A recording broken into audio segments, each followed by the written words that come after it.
What did it mean to me to join the MCU? What did it mean to me to join the MCU? Holy smokes. It's a huge surprise. There's dreams you have as a child. You just want to be an actor. Really want to tell stories, but I never imagined that it would be at this level with these people at this time. The MCU has evolved. And so to come at it at this point in my career, where they are in their trajectory, is just it's mind-blowing, life-changing, extremely humbling, and quite exciting. What would I say is the key to a good villain in the MCU?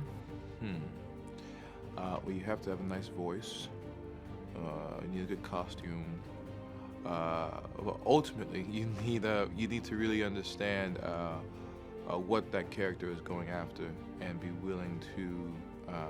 The thing I think that separates a villain from a hero is the rules the discomfort that person is willing to experience, and he'd be quite comfortable with isolation. Um, what else?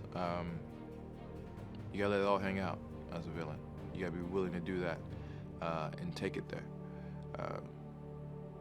Yeah. So you guys saw me as He Who Remains, and now very soon, or if not already, you will see me as Kang. How are these characters different, and how are they the same? Well, first I'll say how they're different, and how are they variants of each other. They both have what I call, this is not in the comic books, the Kang gene, right? They have this Kang gene, and the Kang gene is this little bitty element that's inside each Kang that makes them. It's like the little chip that's in them, and they all have the same chip, though they have different operating systems. They also have different software, but they have the same chip. This is getting crazy, but that's how I'm working right now. He Who Remains is a bit more outwardly intellectual. He lives in that world a bit more. He's also physical. Kang is, by definition of his name, a conqueror. So he's extremely physically active. He's making change in his current space, in his current world. Though he's also has a very hyper intelligence. That's overall with Kangs. Kangs have hyper intelligence. That's in comic books. How else are they different? Well, one wears flip flops and one wears combat boots. I can go on forever. Next question. What makes Kang the MCU's new and extremely formidable supervillain? One, this is a supervillain that is first and foremost flesh and blood. That is spooky because you can relate to him. The other thing is he's seen everything. He knows everything.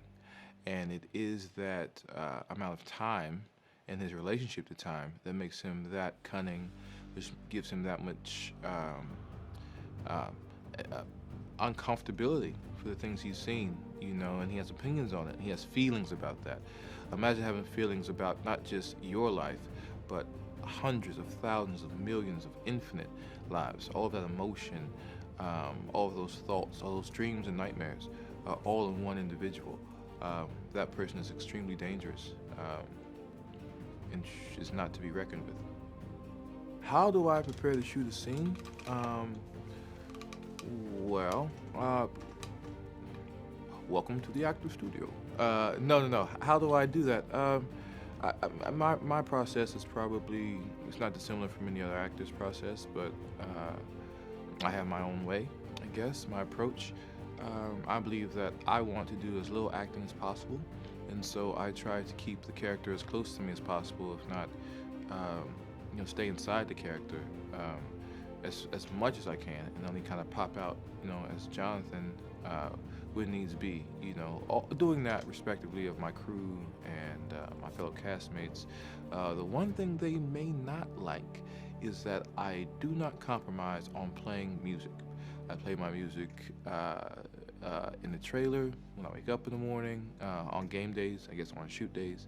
And the music is just like a bell, and it just lets me know where we're going that day. It speaks to my instrument. It speaks to the scene. It gives the set a certain energy, and I do that. It's something that me and my theater company would do. I kept it going as I transitioned into film and television, and yeah, it rings a bell. Lets everybody know this is where we're at, And I might be wrong sometimes, and I'll change the song, or if it's getting real serious, I'll turn it off. But uh, we always have the headphones. You know, you gotta do what you gotta do. Yeah. What has Kang done with its inhabitants? His inhabitants. What has Kang done with the inhabitants of the quantum realm? Where I dwell? Well, spoiler alert, they've been conquered.